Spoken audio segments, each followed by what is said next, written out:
Hi, this is Litre Total Parts Plus. Today we have a 2018 Mercedes-Benz X-class, stock number 6330.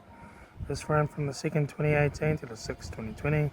It has a 2.3 litre turbo diesel engine backed with 7-speed automatic transmission.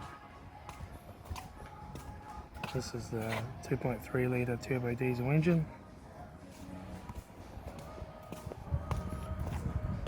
Left front 18-inch factory alloy maggot tyre. Left front door mirror. Left front door no dents. Left rear door no dents. Left rear 18-inch factory alloy maggot tyre. Left rear tail light. Rear tailgate 3 dents.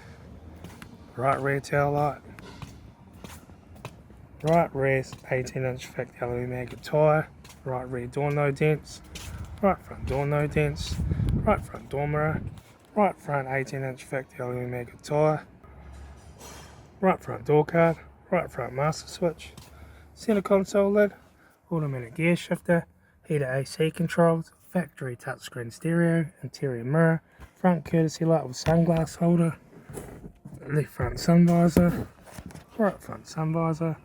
Factory 3-spoke leather steering wheel. Instrument cluster.